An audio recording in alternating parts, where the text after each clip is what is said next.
नंद का पड़ोस में ससुराल। मीनाक्षी के दो बेटे राघव और मोहित थे, जिनकी पत्नियों का नाम कुमकुम और सीरत था। मीनाक्षी की दोनों बहू बेहद प्यारी, कामकाजी, सर्वगुण संपन्न थी। वहीं दूसरी ओर मीनाक्षी की बेटी सौम्या बेहद घमंडी और अड़ियल किस्म की थी। आपको यकीन नहीं होता तो उसकी एक झलक देख लीजिए, जहां वो तैयार होकर ब्रेकफास्ट करने डाइनिंग टेबल पर आती है। ओह गॉड, इट्स 10 AM। भाभी, वेयर इज माय ब्रेकफास्ट? जल्दी कीजिए ना भाभी, मैंने कहा था ना आज मुझे नाश्ते में सैंडविच चाहिए, लाइए ना। ये लो सौम्या दीदी, आपका ब्रेकफास्ट। आपने पोहा बनवाया था आज, पीनट डलवा कर। ये आप क्या बोल रही हैं? मैंने तो सैंडविच बोला था। दीदी आपको याद नहीं है, रात को आपने ही कहा था कि मॉर्निंग में पोहा चाहिए।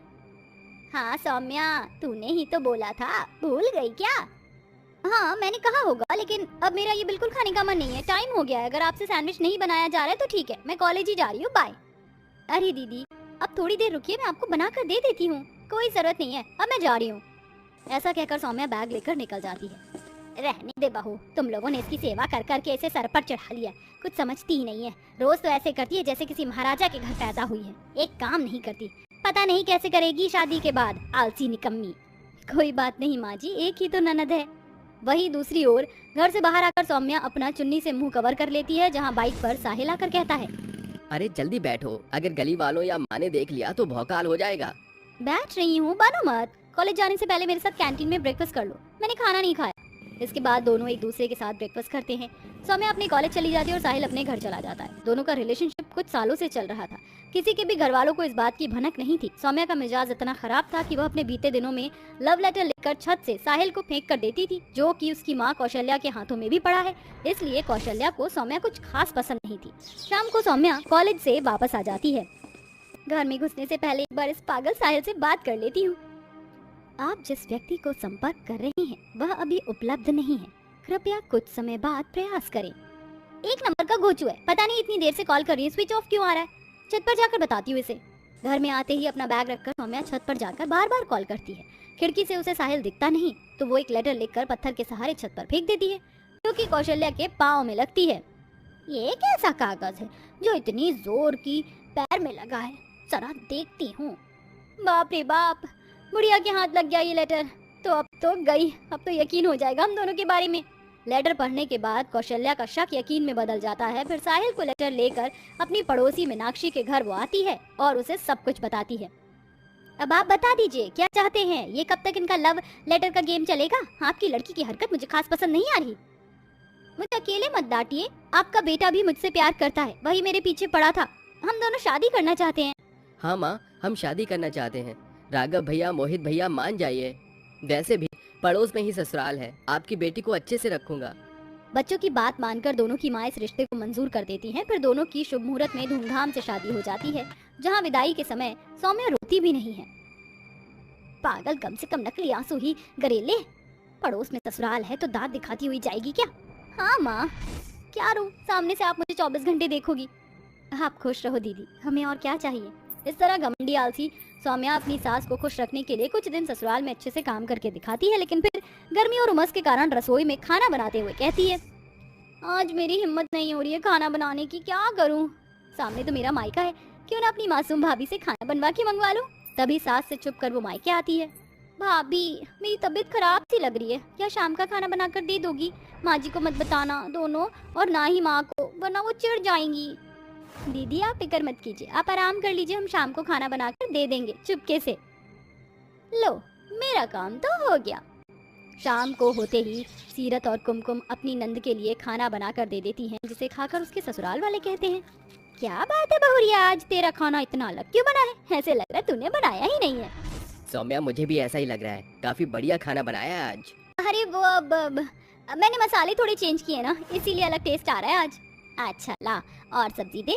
लीजिए माँ जी। मेरे दिमाग में खुराफात आइडिया आ रहा है। मेरा ससुराल पास में, मायका भी पड़ोस में। अब जब भी मुझे आलस आएगा तो मैं भाभी से खाना बनवा लूंगी। वक्त गुजरता है, सौम्या का चालाक दिमाग अब उससे ये हरकत बार बार करवाता है। जब उसे आलस आता, वह अपनी भाभीियों के सामने बीमारी का नाटक कर उनसे खाना बनाकर अपने ससुराल वालों को खिलाया करती थी। सिर्फ इतना ही नहीं, कपड़े भी अपनी भाभी से धुलवाया करती थी। फिर एक दोपहरी सौम्या कहती है, माँ जी, मेरा भाभी से मिलने का मन कर रहा है, मैं थोड़ी देर घर चली जाऊँ, शाम को वापस आ जाऊंगी चाय बनाने के टाइम पर। सामने ही तेरी भाभी रहती है, कौन सा दूर है तेरा मायका? फिर मिलने का मन क्यों कर रहा है? रोज तो तू अपनी मम्मी और भाभी से छत पर बात कर रही थी, कपड़े सुखाते सुखाते। माँ जी प्लीज जाने दीजिए ना, अगर मेरा मायका पास में है तो क्या मुझे जाने का हक नहीं है? गंदी सी शक्ल बनाकर मुझे इमोशनल ब्लैकमेल मत कर। जाओ और मेरे चाय के टाइम पर आ जाना। आ जाऊंगी समय से और चाय भी बना दूंगी। ऐसा कहकर सौम्या अपने घर चली जाती है और वहाँ जाकर अपने कमरे में बसर कर सोती है। और शाम को उसकी दोनों भाभियाँ कहती हैं, ये लीजिए नंद जी आपके फेवरेट पकौड़े और अदरक वाली चाय। थैंक यू भाभी, आप मेरा कितना ख्याल रखती हैं। अच्छा भाभी थोड़ी और चाय है क्या? मैं सोच रही थी घर जाकर चाय क्या बनाऊं, मम्मी जी को यही पिला दूंगी अगर आपने बनाई है तो। अरे नंद जी आप निश्चिंत रहिए, मैं अभी चाय लेकर आती हूँ। तभी सीरत उसे चाय लाकर देती है जिसे सौम्या अपने सास को पिला देती है। बहू अपने मायके से बनी हुई चाय लेकर आई है क्या? क्यों तुझसे नहीं बनाई गई? अरे माँ जी वो भाभी ने चाय बना दी थी, उन्होंने कहा तो मैं ले आई। बहू अगर मैं कुछ कहती नहीं हूँ इसका मतलब ये नहीं कि मुझे पता नहीं है। गली वाले मुझे सब बता देते हैं। जो तू अपनी भाभियों से खाना बनवा बनवा कर यहाँ लाती है पास में ससुराल और मायका, इसका मतलब ये नहीं तू ऐसा फायदा उठाएगी। माँ जी आप इतना क्यों सोच रही हैं? लोगों का तो काम होता है कहना। बहू ऐसे बार बार आना जाना करने से इज्जत कम हो जाती है। अगर तुझे अपनी नहीं पड़ी तो कम से कम मेरी इज्जत का ख्याल रख। जी माँ जी। ये सुनने के बाद सौम्या के कान पर एक जूं तक नहीं रोकता और वो ये सब बार बार दोहराती है। बार बार अपने मायके जाती है। ये देखकर दूसरे अड़ोसी पड़ोसी मीनाक्षी से भी चुगली करते हैं और कौशल्या से भी। ये सुनकर कौशल्या को बहुत बुरा लगता है और एक दिन वो मीनाक्षी से कह देती है, ऐसा है मीनाक्षी जी, मैंने बच्चों की खातिर पास में रिश्ता तो जोड़ लिया, लेकिन मेरी नाक नीचे हो रही है इससे। आप अपनी बेटी को रोकती क्यों नहीं है? ना उसे शर्म आती है और हमें भी दूसरों की नजरों में झुका रही है। मोहल्ले वालों को तो यही लगता है कि हमारे घर में राशन नहीं है, मेरा बेटा कमाता नहीं, इसलिए आपकी बेटी मायके से बना बना कर यहाँ खिलाती है। अरे अच्छी बात थोड़ी है। और कुमकुम सीरत बेटी तुम्हें तो समझना चाहिए, रोज रोज आने जाने से रिश्ते खराब होते हैं। कौशल्या जी बिल्कुल ठीक कह रही हैं। सौम्या तुम्हें ऐसा नहीं करना चाहिए था। पता है सुरेखा मुझसे क्या बोल रही थी कि आपकी बेटी को शर्म नहीं है, वैसे ही पास में ससुराल है, जब मुंह उठाया इधर आती है, जब मुंह उठाया ससुराल जाती है। तुम दोनों बहू को भी इसकी मदद नहीं करनी चाहिए थी। माँ जी हमें माफ कर दीजिए, हमें नहीं पता था कि ऐसा कुछ होगा। माँ मम्मी जी आप दोनों मुझे माफ कर दीजिए, मुझे ये बात समझ ही नहीं आई। अपने घमंड और आलस के चक्कर में मैं ये सब कर रही थी। अब से कभी ऐसा नहीं करूंगी और आना जाना भी कम करूंगी। तुम सुधर गई हो तो मुझे और कुछ भी नहीं चाहिए बहू। इस तरह घमंडी नंद को अपनी गलतियों का एहसास होता है और अब वो बार बार अपने मायके से ससुराल का आना जाना नहीं करती है और अपनी गृहस्थी को अच्छे से संभालती है। अरे आप तो पंडित को बुलाने वाले थे, आए नहीं पंडित जी हमारी बेटियों का रिश्ता लेकर? हाँ हाँ आने तो वाले थे, लेकिन पता नहीं क्यों नहीं आए। तभी दरवाजे पर पंडित जी आ जाते हैं। अरे कहाँ हो कुंदन भैया? अरे तुम्हारे लिए एक जबरदस्त रिश्ता लेकर आए हैं। 4 बेटे हैं और बहुत अच्छा परिवार है। क्या आप सही बोल रहे हो? मतलब इसमें कोई झूठ तो नहीं है ना? देखिए मैं पहले ही बहुत परेशान हूँ अपनी 4 बेटियों को लेकर, आप तो जानते ही हो पंडित जी। अरे परेशान होने की जरूरत नहीं है, मैं पहले ही सब कुछ कर चुका हूँ। बात तो हो गई है, लेकिन एक बात का तुम्हें ख्याल रखना होगा। उन लोगों की खातिरदारी अच्छी करनी है और दहेज भी अच्छे से देना है। दहेज? लेकिन हम तो बहुत गरीब हैं, दहेज कहाँ से लेकर आएंगे? देखो बहन जी, एक तो आपकी 4 बेटियां हैं और वो भी चारों बोनी हैं। अगर आप दहेज में भी कंजूसी करोगी तो फिर उनकी शादी कैसे होगी? जरा एक बार ध्यान से सोचो। तभी कुंदन बोल पड़ता है, पंडित जी सोचने लायक कुछ भी नहीं है। मैं तो कहता हूँ रिश्ता पक्का कर दीजिए। रही दहेज की बात तो मैं दहेज अपने ही आप इकट्ठा कर लूंगा। आखिर मेरी 4 बेटियों की शादी है, उन्हें नहीं दूंगा तो किसको दूंगा?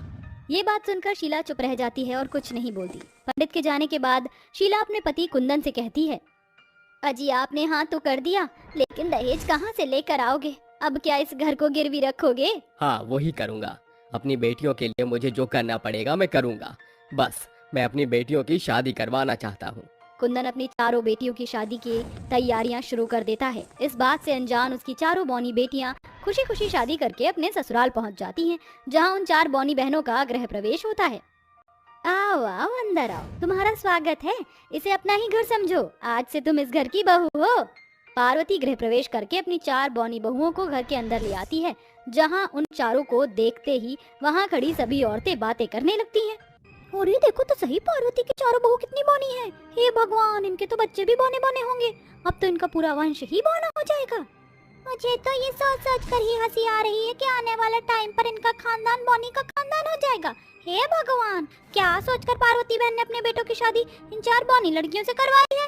सभी लोग पार्वती की हंसी उड़ाने लगते हैं। तभी पार्वती गुस्से से अपने पति सूर्या के पास जाती है और उससे कहती है, देखा मैंने आपको कितना मना किया था, लेकिन आपने मेरी एक नहीं सुनी। अब सारे लोग हमारी कितनी हंसी उड़ा रहे हैं, आपको तो इसका जरा भी ख्याल नहीं होगा। लोग क्या कहते हैं इस बात को अपने दिमाग से निकाल दो।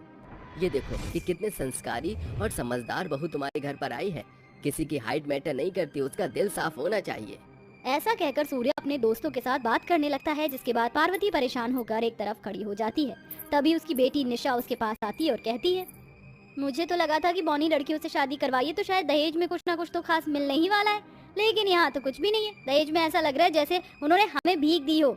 ये सुनते ही पार्वती और भी ज्यादा आग बबूला हो जाती है, लेकिन वह किसी से कुछ नहीं कह पाती और अपने ही मन सोचती है, बौनी इस घर में आई तो हैं, लेकिन मैं इन्हें चैन से इस घर में रहने नहीं दूंगी।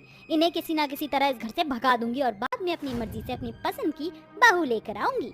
पार्वती उस दिन के बाद से अपनी चारों बहुओं के ऊपर बहुत अत्याचार करती है। कभी वो उन्हें अपनी अमीरी के ताने सुनाती तो कभी उनसे बार बार एक ही काम करवाती। आजकल मैं देख रही हूँ कि तुम चारों काम में बहुत ज्यादा ढील छोड़ रही हो, ऐसा इस घर में नहीं चलेगा। माँ जी, हम तो सारे काम अच्छे से करते हैं, आपको पता नहीं क्यों हमारे काम अच्छे नहीं लगते। हाँ माँ जी, मैंने सारी साफ सफाई और सारे बर्तन भी धो दिए थे, लेकिन आपने कहा कि साफ सफाई अच्छे से नहीं हुई। मैं भी अभी सारे गार्डन में पानी देकर आई हूँ। मैंने भी सारे कपड़े धो दिए, सारे काम हो गए हैं माँ जी। इतनी गंदगी है, धूल मिट्टी, और तुम कह रही हो कि सारे काम हो गए। अरे तुम लोगों को तो अमीरों के साथ रहना भी नहीं आता। जल्दी से घर की साफ सफाई करो और कपड़ा लेकर हर एक चीज की डस्टिंग करो। पार्वती इतना बोल ही रही होती है कि तभी अचानक से उसकी चारों बहुओं को उल्टी आने लगती है और वह चारों एक के बाद एक बाथरूम में चली जाती हैं। ये देख पार्वती उनसे कहती है, देखा, अमीरों के घर में जब गरीब लोग खाना खाते तो उनका पेट भी नहीं पच पाता, तुम्हारे साथ भी वही हो रहा है। नहीं माँ जी, ये तो खुशखबरी है, आप दादी बनने वाली हो, हम चारों बहनें गर्भवती हैं। ये सुनते ही पार्वती के पैरों तले जमीन खिसक जाती है और वो गुस्से से वहाँ से अपने कमरे में चली जाती है। जिसके बाद वह अपनी बेटी निशा को बुलाकर उससे कहती है, मैं तो इन्हें घर से निकालने की सोच रही थी, लेकिन अब ये चारों गर्भवती हो गई हैं। अब हम इन बौनी लड़कियों का क्या करें? पहले तो हमें इनका बच्चा गिराना होगा, उसके बाद हमें इन्हें घर से निकालेंगे। पार्वती और निशा उस दिन के बाद से कुछ न कुछ उन्हें खाने में मिलाकर देना शुरू कर देती हैं, लेकिन इतना कुछ करने के बाद भी उन चारों की सेहत पर कोई असर नहीं पड़ता। पता नहीं क्या भगवान की बेटी है ये चारों, देखो तो सही कितना कुछ करा हमने, लेकिन इनका बच्चा नहीं गिरा। अब तो इन्हें ही घर से निकाल देते हैं। हाँ हाँ, यही सही कहा आपने, लेकिन आज आपको पता है ना, मेरी रेस है, स्कूल की स्पोर्ट्स गर्ल नंबर 1 के अकॉर्डिंग मुझे फर्स्ट प्राइज लेकर आना है, तो मैं अभी ये सब स्ट्रेस नहीं लेना चाहती। अच्छा मैं चलती हूँ। निशा ऐसा कहकर वहाँ से चली जाती है। वह कॉलेज के आधे रास्ते में होती है, तभी कुछ बाइक वाले उसे घेर लेते हैं। हमारे होते हुए तो स्कूल की तरफ से रेस नहीं जीतेगी, क्योंकि ये रेस मेरा भाई अनुराग जीतेगा। तुम्हारी धमकी से डरती नहीं हूँ, मेरा रास्ता छोड़ो, ये रेस तो मैं ही जीतूंगी। भाई ये लड़की बहुत जिद्दी है, ऐसे नहीं मानेगी, इसको तो अच्छा सबक सिखाना ही होगा। विक्रम और अर्जुन मिलकर निशा के साथ जबरदस्ती करने लगते हैं। तभी मार्केट से आ रही चारों बहनें प्रिया, रिया, चिक्की और आशी ये सब देख लेती हैं, जिसके चलते वो अपनी ननद को बचाने के लिए उनके पास आती हैं। इन्हें छोड़ दो, नहीं तो तुम्हारा हर्ष अच्छा नहीं होगा। अगर मेरी नंद को जरा भी खरोच आई तो मैं तुम्हें नोच नोच कर खा जाऊंगी। अभी पुलिस को फोन करूंगी, तुम्हारे 4 डंडे मारेंगे और तुम्हारी अकल ठिकाने आ जाएगी। इस तरह तुम गुंडों को सबक मिलेगा। छोड़ दो हमारी ननद को, क्या तुम्हें हमारी बात समझ नहीं आती?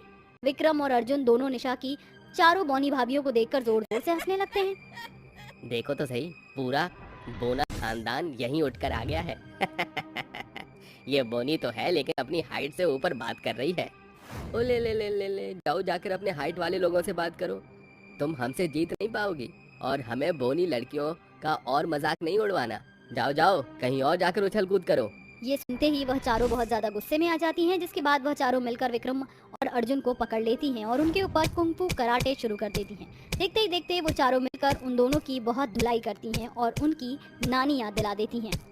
अरे हमें माफ कर दो, हम दोबारा ऐसा कभी नहीं करेंगे, हमसे गलती हो गई। अरे भाई बस भाग यहाँ से, नहीं तो ये बोनी लड़कियाँ हमारा कचूमर निकाल देंगी। वह दोनों वहाँ से भाग जाते हैं, जिसके बाद निशा की चारों बौनी भाभियाँ उसे उसके स्कूल तक लेकर जाती हैं और उस रेस के लिए मोटिवेट भी करती हैं। निशा अपनी बौनी भाभियों के चलते इस रेस को जीत जाती है, जिसके बाद वो घर आकर सब कुछ अपनी माँ को बताती है। ये सुनने के बाद पार्वती को भी अपनी गलती का एहसास होता है और वह अपनी बौनी बहुओं से माफी मांगती है और उसके बाद से वह उनके साथ खुशी खुशी रहने